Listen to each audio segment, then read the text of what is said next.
You have to remember the tech bubble. The NASDAQ, which is an index of the growth stocks, came down 82%. Yeah. Wow. Okay. So coming back to this point that we were talking about, a lot of people won't even know what a bubble is. I think you've done a good job of explaining. A bubble is when everyone gets excited, they all see something obvious, Yes. they plow their money in, the stocks go up.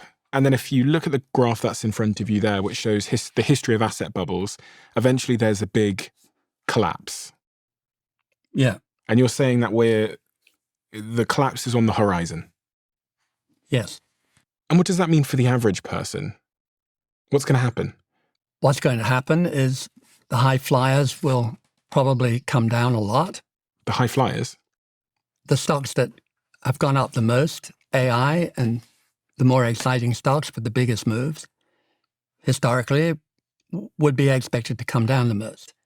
From these unprecedented levels, a 70% decline would not be unexpected. So a 70% decline in the stock price? Yeah. And you have to remember the tech bubble.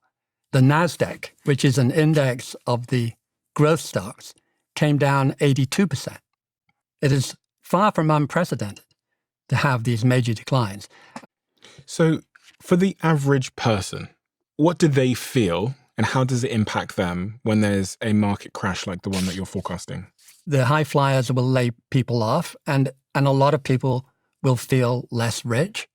And as you acquire money in the stock market, a small fraction of that, 2 or 3%, is spent. And in reverse, it goes back. And people feel a little bit poorer, they spend a little less. So the economy tends to be under some stress. And if you look at the great bubbles breaking of the past, you find that it's followed by really tough times. 1929 is followed by the Great Depression that lasts for several years. And of course, there are many other factors that go into that. But it started with the crash in the market, which was, in the end, down about 80% or more. And then the next one was called the Nifty 50 because it was the 50 great companies like IBM and Coca-Cola. And that was in 1972, it peaked. It declined by 65% if you adjust for inflation.